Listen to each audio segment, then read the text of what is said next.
Ever start the week feeling lost, unsure what to tackle first? By Friday, you've been busy but not productive? I've been there too. And that's why I follow a weekly planning routine that keeps me organized and stress free. In this video, I'll show you my step by step process to plan efficiently while balancing work, family, and personal life.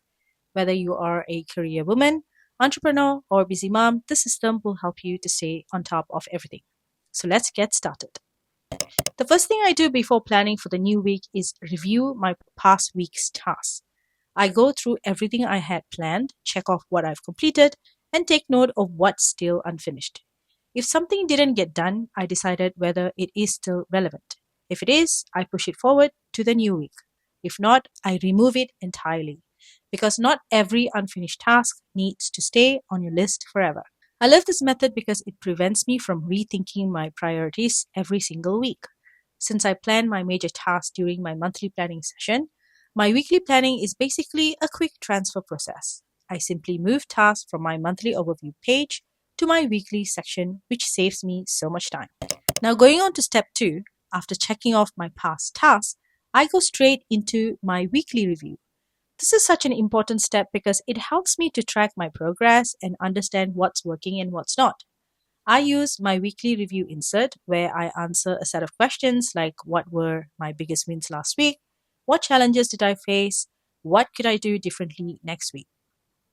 I honestly believe everyone should do a weekly review. It's the key to improving how you work. Without it, you are just repeating the same mistakes without realizing what's slowing you down. If you want to be more productive, you need to look back before moving forward. One section I particularly love in my review page is my MIT score. MIT stands for Money Important Tasks, basically the tasks that directly bring in income for my business. Last week I had 11 MITs and I managed to complete 10 out of 11, which means my score was 90.9%.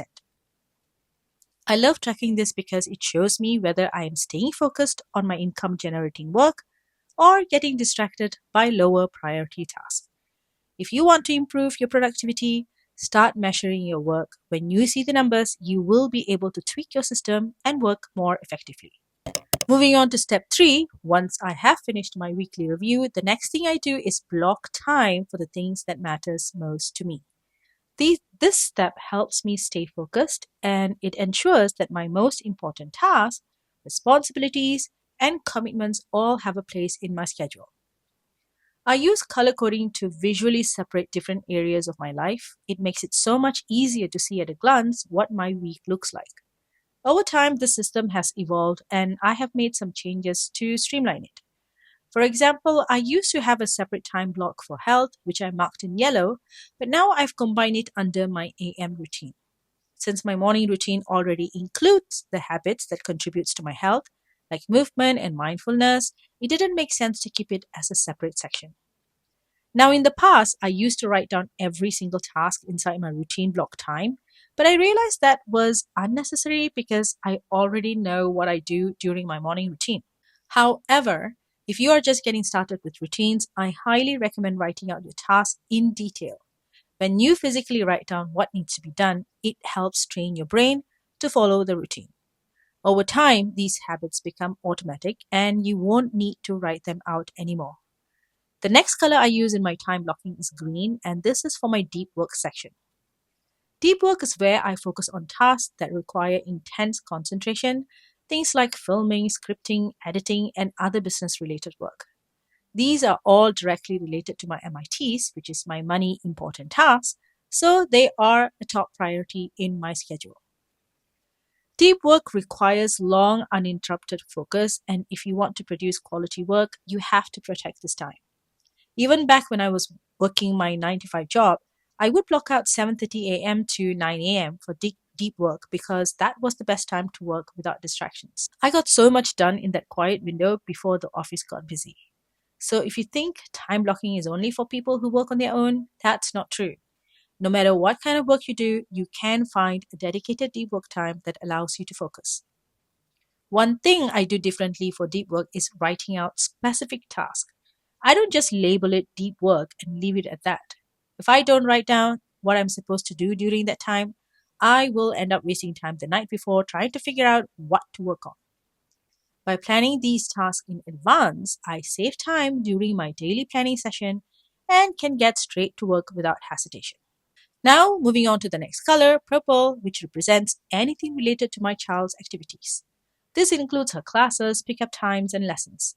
Since these are non negotiable commitments, I always make sure they are blocked into my schedule first so they don't get overlooked. For personal events, I use pink, and this is for things like social gatherings, outings, for any personal appointments. I like having this separate because it helps me to see where I have personal time available in my schedule. One thing that's really important to me is keeping my Sundays open. I intentionally leave my Sundays empty because I don't want to have any structure on that day. I love having the freedom to spend time with my family however we feel like, whether that means going out, staying in, or just relaxing without a plan. This time blocking system has helped me balance everything in my life, work, family, and personal time, without feeling overwhelmed. And because I plan it in a way that works for me, I am able to stick with it consistently. If you are struggling to fit everything into your week, I highly recommend trying time blocking. It doesn't have to be rigid, just adjust it to fit your needs and lifestyle. Now, on to step 4. After establishing my time blocks, I move on to the crucial step of filling in my MITs and personal responsibilities. This is where the magic happens, where I carefully weave together all the different aspects of my life into a cohesive weekly plan. What makes this step particularly powerful is because how it combines. I combine my work related MITs such as filming, editing, and scripting, my personal commitments such as quality family time and essential house chores, and household roles like meal planning and preparation and home maintenance.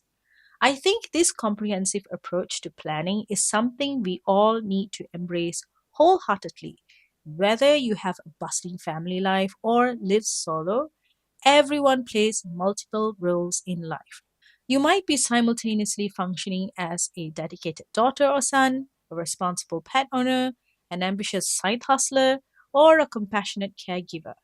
The beauty of weekly planning lies in the acknowledging and honoring these diverse roles. When mapping out your week, consider all your roles and thoughtfully allocate time to each one, ensuring nothing falls through the cracks. For me, weekly planning has become my anchor in a sea of responsibilities. While I juggle numerous commitments and wear different hats throughout the week, this intentional scheduling approach allows me to maintain balance and purpose in everything I do. It's not just about getting things done, it's about creating a sustainable rhythm that prevents overwhelm and nurtures both productivity and well being. And now, the last step is my favorite, which is decorating my planner. I love using cute icon stickers to highlight key areas and filling in empty spaces with small decorative elements. Not only does this make my planner visually appealing, but it also reinforces the pages since I print my inserts on 80 GSM paper, which is a bit flimsy. I've been thinking of upgrading it to 100 GSM paper so my inserts last longer, but for now, stickers usually help strengthen my pages when I flip through them multiple times. If you are someone who enjoys using planners, decorating your pages can make planning more fun and keep you motivated to stick with your system. And that's it. That's exactly how I plan my week step by step. This system helps me to stay organized, productive, and balanced without feeling overwhelmed. By reviewing my past tasks, reflecting on what worked, time blocking effectively, and making space for all the roles I play, I can get everything done while I still make time for my family and personal life. If you are looking for a way to make your planning more structured and efficient, I highly recommend trying this method. And if you want to follow along with the same system I use, you can get the weekly review inserts and planner pages I mentioned in this video from my shop. The link is in the description below, or I've also linked it to this video. These inserts are designed to help you stay on track, reflect on your progress, and plan with ease. If you enjoyed this video and found it helpful, don't forget to like this video to let me know you want more planning content. Subscribe to my channel for weekly productivity and planning tips. And if you want to see more and on how I use my planners in real life, follow me along on Instagram at Hitchandhitched. And before you go, let me know in the comments what's your favorite part of weekly planning Do you time block? Review your past week? Use stickers to decorate? Let's chat below. I'd love to hear how you plan your week. Thanks so much for watching, and I'll see you in the next one. Bye.